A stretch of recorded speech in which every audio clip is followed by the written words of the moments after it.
This week on the Wake and Bake podcast, and I was really blown away by how much we actually do know about cannabis and cancer. Now we're at a place where we're like, oh, we have a really decent guide. And so people listening are like, wicked. Such nerds. A book came out and it changed everything. To have it compiled by a physician who has experience working in these populations for years and years, who really distilled the information and not just the research, but what he's seen work and what he's seen not work. That was huge. It felt like it unlocked the conversation so that we can go out and have it. And so that's why we're here today. This is not the rah, go cannabis episode. But why not be all rah about it? If they had a pharmaceutical drug or if they had radiation that had this level of side effects, they would be all over it. If there'd be ads on the Super Bowl, they'd be putting it on every billboard. So maybe a little bit rah. I would love to teach somebody something as an educator and have it blow stigma out of the water and all of a sudden they can see clearly. I think a measured, steady, science-backed approach is maybe where I want to head. So let's meet in the middle somewhere maybe. Calm down. For a lot of people, that's mind-blowing, right? That you could take a full anti-cancer cannabis protocol and THC doesn't even show up to the party. So this isn't like taking a cannabis gummy, right? This is nothing like taking a cannabis gummy.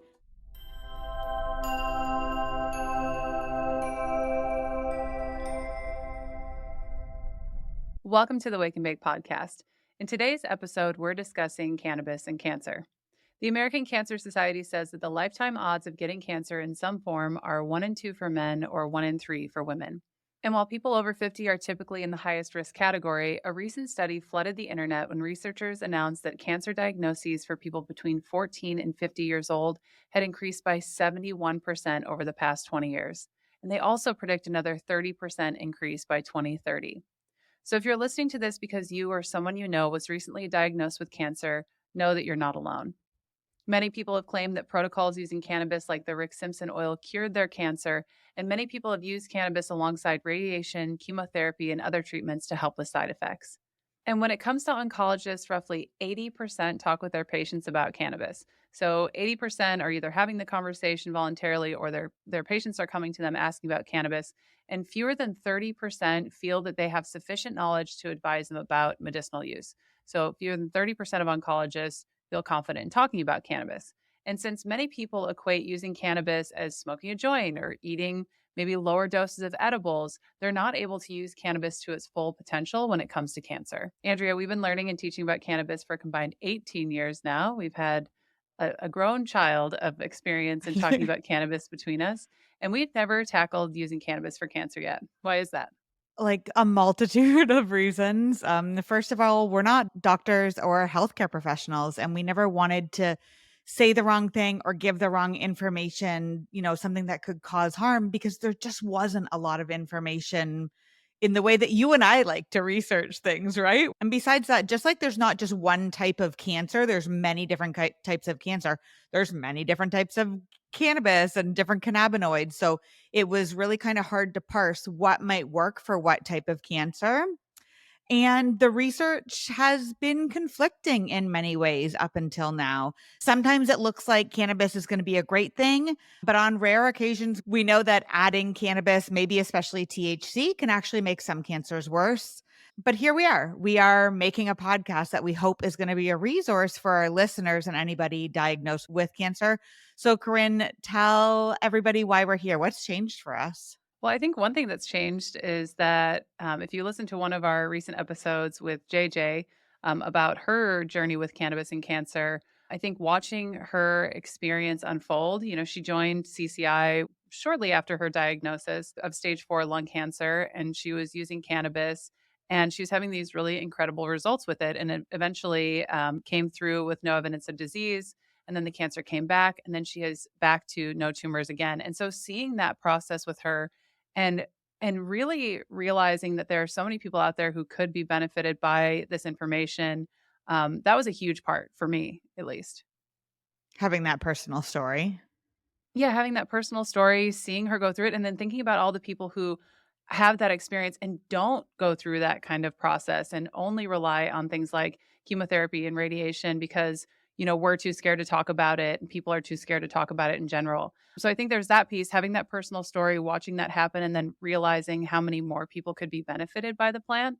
And then the other piece was a book came out, right? This book came out, right? Such nerds. A book came out and it changed everything. But it's called The Cannabis Cancer Connection. It's an incredible book. And I was really blown away by how much we actually do know about cannabis and cancer, right? We've like dabbled and looked at the information and the research that's available, but to have it compiled by a physician who has experience working in these populations for years and years, who really distilled the information and not just the research, but what he's seen work and what he's seen like not work, that was huge. I was like, it felt like it unlocked the conversation so that we can go out and have it. And so that's why we're here today. Agreed. And we were so lucky to be able to interview Dr. Joe Goldstrich on our podcast just not too long ago. And we got to kind of rave over his book, but also ask him a whole bunch of our nerdy questions. And we had a really enlightening and hopeful discussion. And the podcast did not save like at all. Like we have no recording of the podcast because of tech. Sometimes those things suck. So today we're going to share what we learned in our experience, what we learned while talking to Dr. Joe and through his book.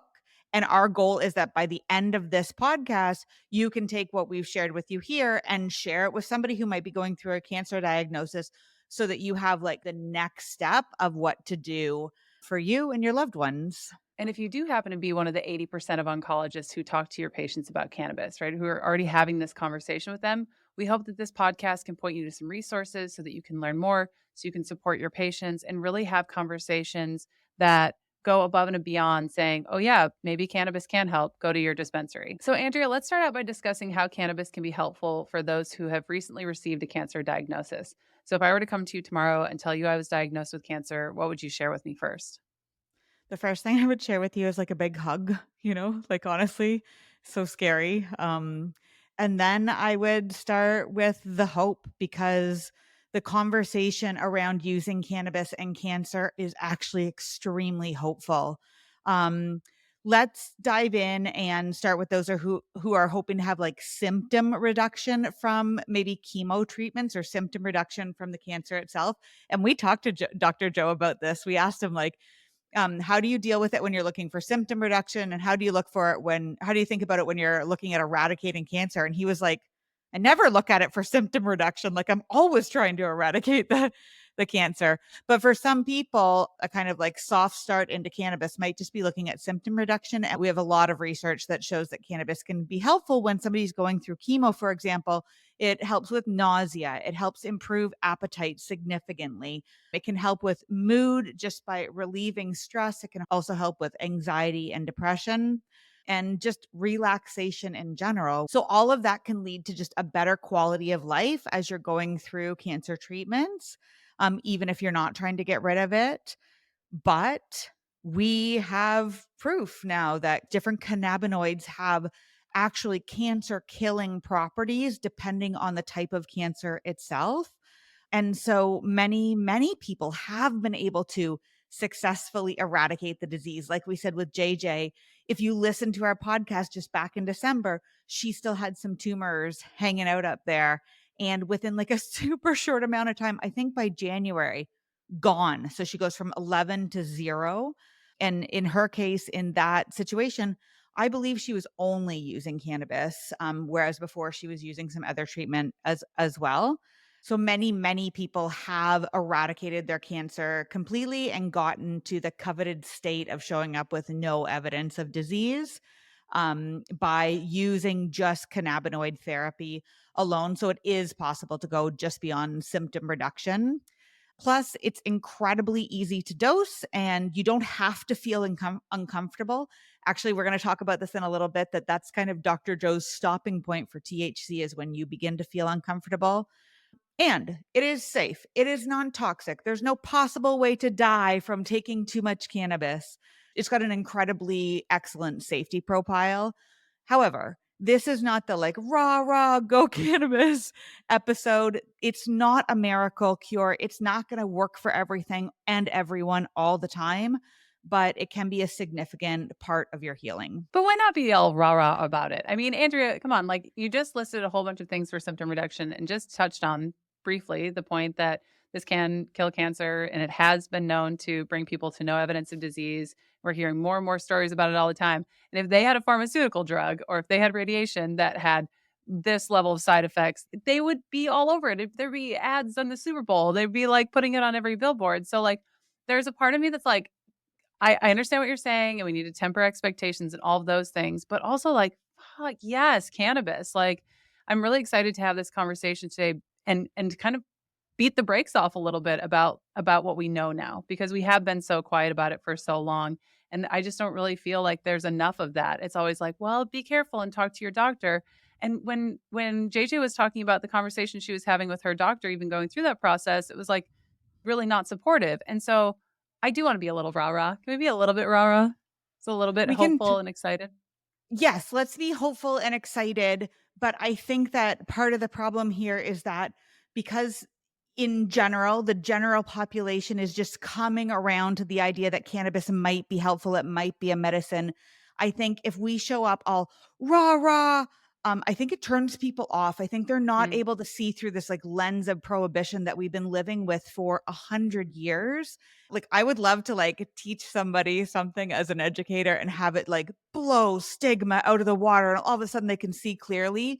But I think in certain cases, and especially around cancer, and especially because so much of this really nuanced information that we're gonna get into is new as well, I think, like, a measured, steady, science-backed approach is maybe where I wanna head. So, like, let's meet in the middle somewhere maybe. okay, you're right. I mean, we've been working at this for years, a child's worth of years, so I'm like, "It's time," and you're like, "No, other people aren't ready for that. Maybe calm down." Good. Good point, good point. So, Andrea, if someone gets a cancer diagnosis and is considering incorporating cannabis as part of their plan, what should they do? Where do they start? The first thing I would tell them to do is to go buy this book, The Cannabis Cancer Connection by Dr. Joe Goldstrich. As we mentioned off the top, it covers all the research that's been done just in this past few years, and it gives people an actual path for people to walk down on where they should go next.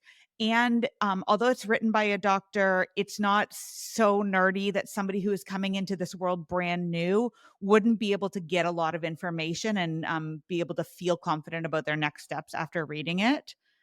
The next step is to share with your doctor what you're learning, whether or not your doctor is amenable to hearing this information, having this conversation about what you're learning and what do they know. I think just having that conversation and keeping it open is extremely important, especially if you're doing other therapies recommended by your doctor. And then you'll decide, is cannabis going to be part of your healing regime? If it is, and we're going to get into this a little bit later, you're going to start likely using a lot of cannabinoids, um, usually in the form of something called Rick Simpson oil or Phoenix tears or concentrated cannabis oil. There's lots of different terms that all mean the same thing, which is that we've stripped the cannabinoids and the good stuff off of the plant and put it into this really thick, sticky oil. Here at the Cannabis Coaching Institute, we refer to it as full extract cannabis oil. And the short form is FECO, which I think is a terrible short form because people always think that I'm saying fecal, but that's what people are going to start taking. Oh, no. That is terrible. I had never thought about that. I say it all the time, and no one's ever pointed out that it sounds like that. Yes, Pico is incredible. And sometimes we have the worst acronyms, we have the worst names for things in this industry. I honestly think it's one of the things that is holding stigma in place, is things like green crack and Phoenix tears and these things, because you're like, I don't take Phoenix tears. I have a serious condition. I have something actually Yeah. happening. And I think Yeah. sometimes when we're talking about things like FICO, that people underestimate how potent and concentrated it is. So this isn't like taking a cannabis gummy, right? This is nothing like taking a cannabis gummy. Okay, so again, FICO is this very thick, almost tar-like oil. So it usually comes in a plastic syringe, about a 1 milliliter plastic syringe, and that's so that you as the user are able to like kind of use it. Otherwise, it's so sticky it would be hard to get the right size dose. And you take thick, sticky oil and consume it in some way. People will put it on a cracker and eat it. People will stir it into their hot drinks. Some people even rub it on their gums so that they can get the sublingual or the buccal absorption from it. But because it's so concentrated, even if you're on the protocol of taking quite a bit of it, you're going to start for most people with the size of a half of a grain of rice of FICO. So extremely small concentrations to begin with, and then you build up slowly. The point there is to increase your tolerance to the side effects of THC. So, as we know, THC in large doses can cause lots of things. And tolerance is really interesting in that you can build tolerance to certain things, like possibly the psychoactivity or the real uncomfortable feeling with THC, even as you're not building tolerance to THC's cancer fighting properties. So the goal is to slowly increase your dose of this thick, sticky liquid until you're taking quite a bit. In the online cannabis and cancer community, you'll see that the typical recommendation is up to be taking like a full gram or a full syringe of the FICO daily. And that can be 6 to 900 milligrams of THC a day. And although that might seem like a lot, JJ and others incorporate even more THC into their cancer killing diet. So there's no kind of like rule about this. And something that we both found so interesting in Dr. Joe's book was that he recommends actually a top dose of THC of around 100 milligrams, which is, significantly less than what we had been reading about online for years and years and years. Can I interject really quick? Yeah. Because I think we need to talk about how, like, even before we dive into the rest of this, is that there's no standardization yet. Like, we don't know yet. Like, so there's these online communities saying, like, blast it in there, take a gram. And these are people who are fighting for their lives. Of course, they're going to like hit it as hard as they possibly can. Dr. Joe has seen effects at much lower doses. He's a little more methodical about things in that way, where he doesn't want people to get uncomfortable. He does feel like sometimes those side effects outweigh the benefits. And so I just wanted to point out that we have no idea when it comes to cannabis and cancer as of yet how much it actually takes. And it's going to be different for every human being anyway. Every So I human just want being, every type of cancer, every endocannabinoid system, all the other things that that person is doing in order to help get rid of the disease. Are they relying on cannabis by itself, or like you said, are they doing some of the other practices that Dr. Joe has in his book, like being grateful, eating well, getting out in the sunshine, hanging out with your community? It's more than about taking like a magic syringe of the exact right dose of FICO and you're gonna be cancer free. It'd be wonderful if that was where we were at, and we're not. So I'm so glad you pointed that out. The reason that Dr. Joe doesn't feel that he needs as much THC is that he's encouraging people to incorporate many different cannabinoids. So he's asking you to put in quite a bit of CBD and maybe some CBG and maybe some CBN or CBDA. And I know this sounds like an alphabet soup of different cannabinoids, but it is the power of all those different molecules working together that he's finding and that the research is finding that can be even more efficacious than just blasting it hard with a whole bunch of THC. That although, yes, you're going to develop tolerance to its effects as you move your way up, for some people, 600 milligrams is never going to be tolerable. That's not going to be a therapy that they could ever try for cancer. So having his recommendation of like doing this whole mix, I think was excellent to read and see. I've tried to max out my FICO to see what my upper level dose was. I'm still working through it because I think FICO is incredible for so many things, not just cancer, which we'll talk about in another episode. But I definitely maxed out pretty low. I was like, even though I was taking it at night and working through it, and I'm guessing that it's very different when you're approaching a cancer diagnosis and what you're leaving space for. Like I had to get up the next day and like go about my day and do the things. It But is for lots of interesting. people with a cancer diagnosis, they also have to get up the next day and face their day and do the things. Or even like taking care of your kids or doing your regular things like going to your oncologist appointment. If you look at this and you've tried THC and you've had a 5 milligram gummy before and somebody's telling you you've got to take 1,000 milligrams a day, you might just ignore this type of therapy altogether. Whereas having this idea of incorporating all these non-intoxicating cannabinoids that have cancer fighting properties, that's where I feel like the magic of this book really came in for me, because he's tying in the Yeah. science and the studies of how to make it possible. And Dr. Joe also doesn't recommend just having a good spiritual practice and taking the right amount of FICO and doing a vegan diet. He also, in the book, discusses using complementary Western medicine anti cancer therapies like chemo and radiation and targeted therapy, so that you can navigate this using kind of like all the tools in the toolkit that we have. Yeah, that was the biggest takeaway for me is because I think in all these years and watching in all the online communities for cannabis and cancer, and it's always like, F the man, only use cannabis. And then, in this book, I was curious as to what his take would be. And it was interesting to see that they're better together, that these Western medicines with cannabis are more effective together. And I think that that was really helpful. And again, another hopeful thing where it's not just one or the other, and you don't have to make this choice as long as you're following what he outlines in the book and you are working with your doctor and making sure that like the blood serum levels of your other medications aren't reaching, too high of a level, right? So like you do need to work with your doctor on that. You can still do traditional therapies and be using cannabis not just for symptom reduction but also for reducing tumor size and eradicating cancer. So that's what I loved about this book was that he was like, "No, no, no, don't pick either or and say I can only either do this one thing or the other thing.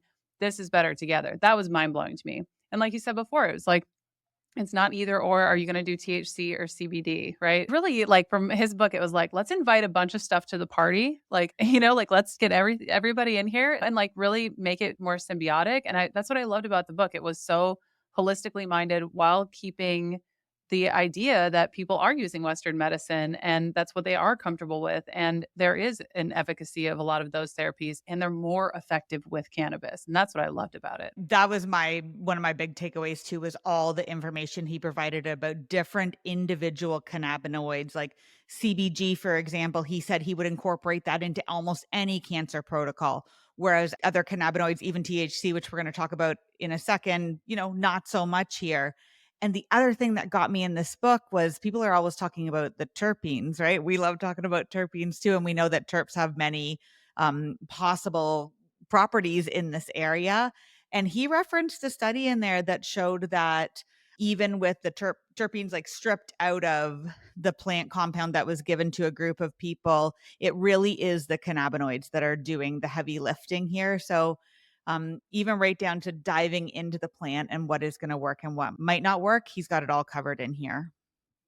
Yeah, that is fascinating, especially with the terpene piece, because you hear some people saying, like, well, you don't actually need cannabis. You can use the terpenes. That's what's beneficial about cannabis. And I've been hearing that a little bit more lately than I had Mm. before.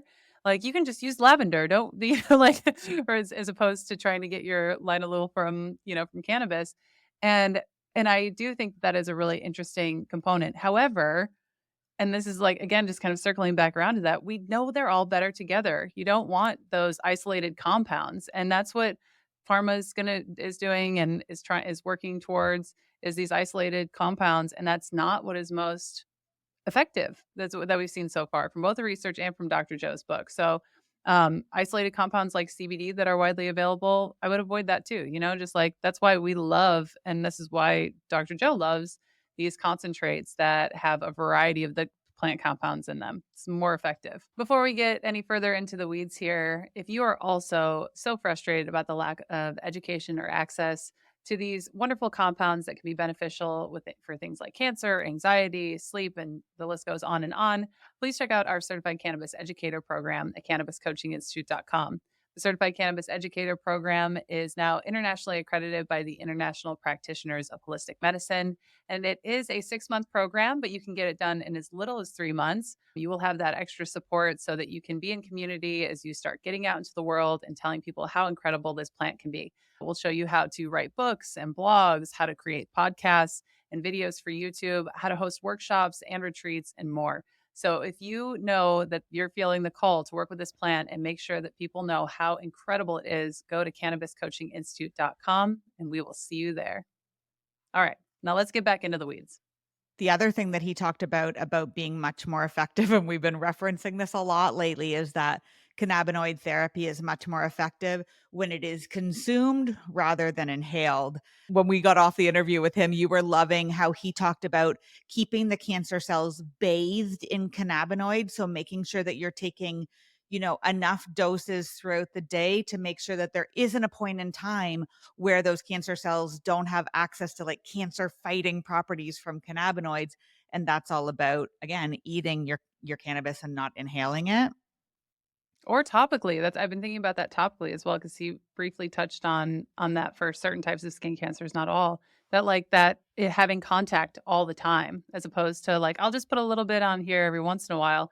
Yes, that idea of the saturation piece and like really being consistent, it not only helped with conceiving how to make cannabis more effective for cancer, but also like how to make cannabis more effective for so many different issues. Like, how do we keep that consistency going? Because I think that's the number one thing that I've seen over these years is that people are like, well, sometimes it works and sometimes it doesn't. If you really are trying to reset your endocannabinoid system, if you're trying to do some heavy lifting work like you are when you're talking about cannabis and cancer, that saturation point does need to be hit.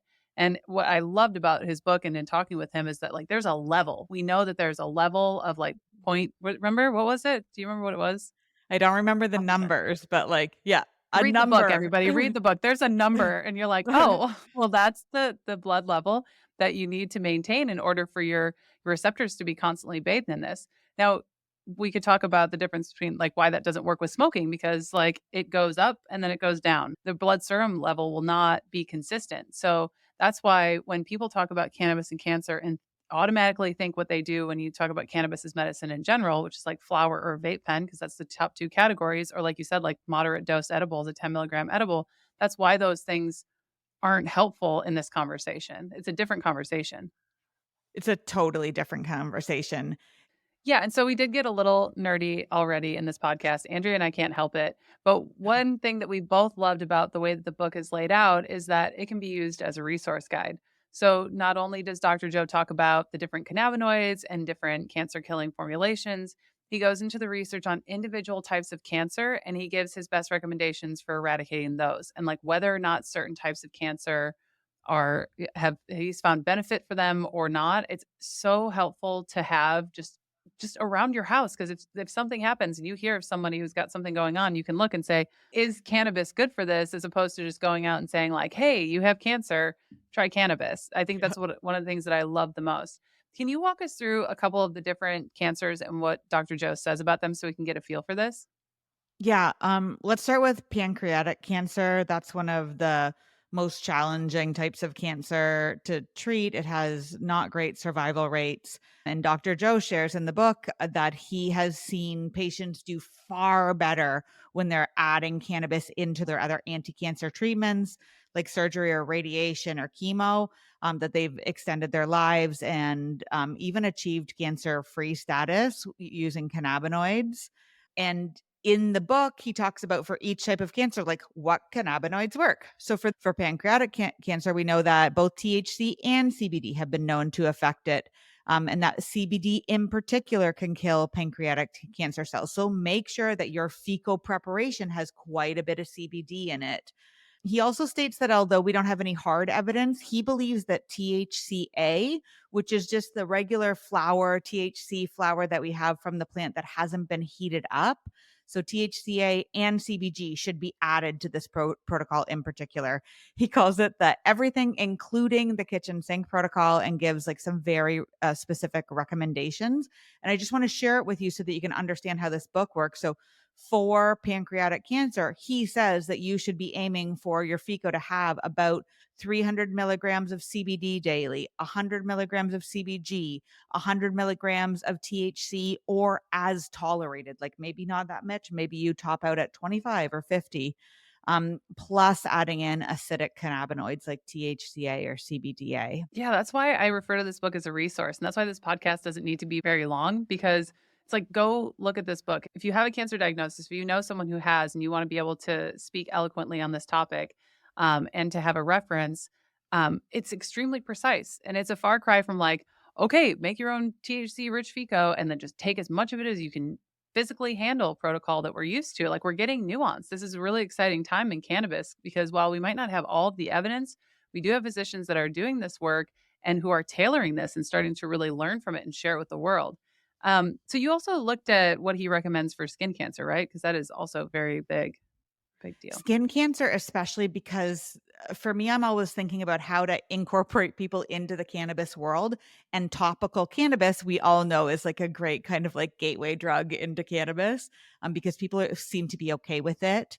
And you can apply FICO directly to some skin cancers topically. So, for example, for basal cell carcinoma, many people can eradicate that with just topical THC treatment, especially if it started early.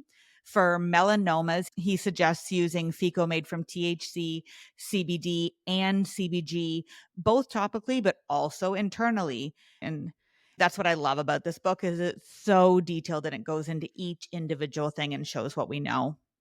Actually, I think one of the things that was most surprising to me and I think the most helpful were some of the instances that Dr. Joe said that he would currently avoid THC treatment with a cancer diagnosis because he said we don't know enough and there might be some evidence saying that THC might have a counter effect. Can you run some through some of those for us so that we can just have an idea of what's out there that might not be appropriate for THC? I will after I get on a tiny little mini soapbox about how annoyed I am, how annoyed everyone in this space is about the fact that we don't have research on all of these different cancer cell lines and different cannabinoids, even though we have known for literally decades that cannabis can help for this, all because of prohibition again. So super annoying that Joe can't just say like, no, don't use THC here and yes, use it here. But I am glad also that he like has both sides of the coin here as far as THC goes. So what we do know from research is that THC just on its own can actually stimulate cancer cell growth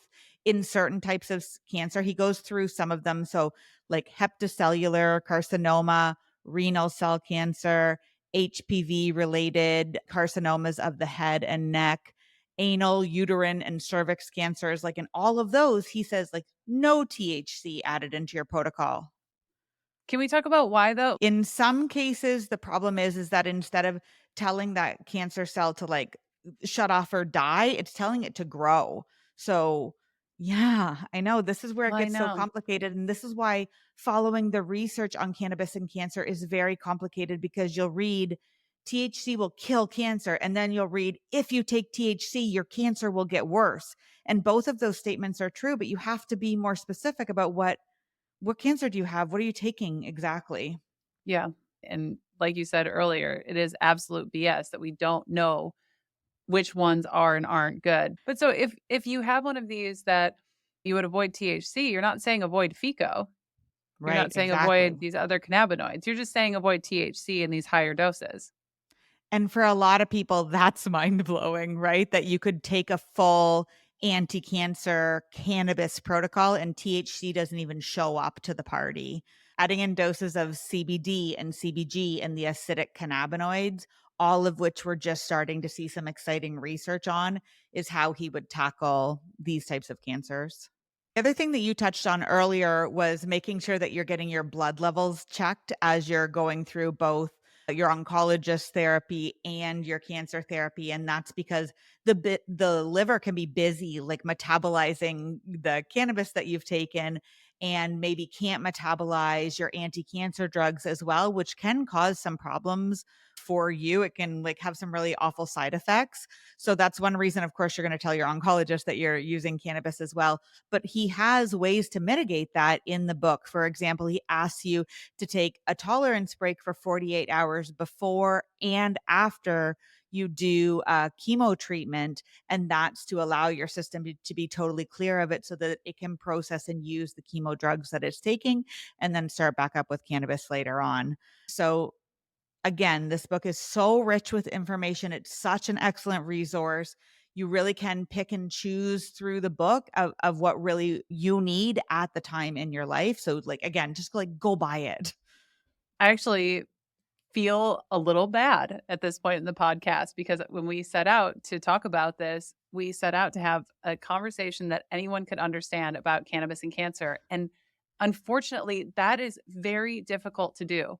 I would say we tried our best, but it is very, very difficult to have a conversation that is in depth and that covers all the bases, if not impossible, and keep that in a non-alphabet soup, non-nerdy thing. That's what I love about this book, and that's why we're here talking about this topic in general, is that he does a really great job of being able to temper expectations, give the types of guidance that you aren't typically getting from oncologists and physicians in a way that you can take it page by page and step by step. If you've never used cannabis before and you're going into a dispensary for the first time, you'll be able to take this book step by step and digest this information in your own time using what could work for you. And that's what I love about it. I think it is more approachable than even this conversation that we're having right now, this very short podcast about cannabis and cancer, because when we're trying to cover it with such a big umbrella, which he doesn't do, he breaks it into sections.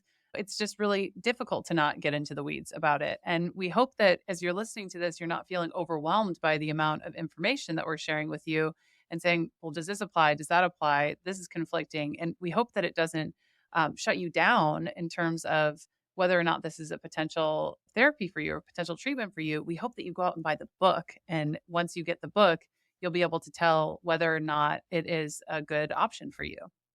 I actually now feel a little bit bad on the podcast too, because now we have the information, right? Now we're at a place where we're like, oh, we have a like really decent guide. And so people listening are like, wicked, I can go to the dispensary with my guide.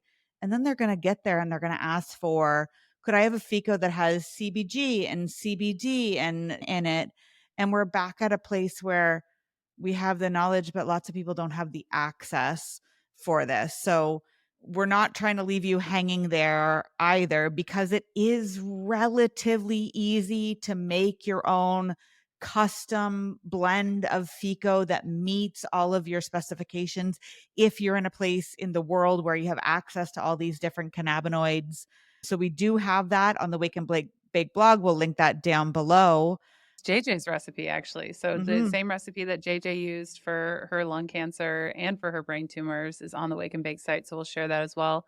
If you are in a place like I'm in Washington right now, it's been the most magical thing in the world. I can walk into a dispensary and there's literally a wall of FICO. I'm not trying to brag. Don't, don't give me that face, Andrea. I'm very excited about it.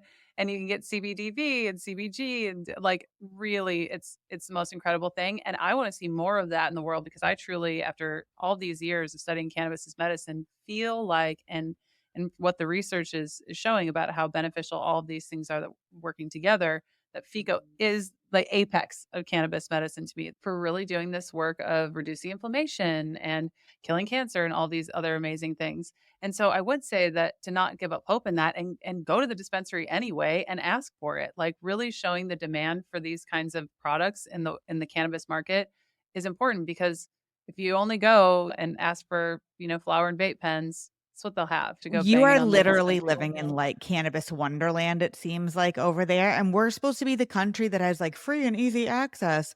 In our Ontario cannabis store, which is the only place that we can buy it legally, the last time I checked, we had one type of FICO and it was a full THC FICO and it was $32 a gram. So we're getting there. And I agree, like go in and ask for it. And because people who are listening to this podcast and buying this book are much more informed than the general public, like having these conversations, like not shutting up about the fact that cannabis can be helpful for cancer, but we need the products that can help people.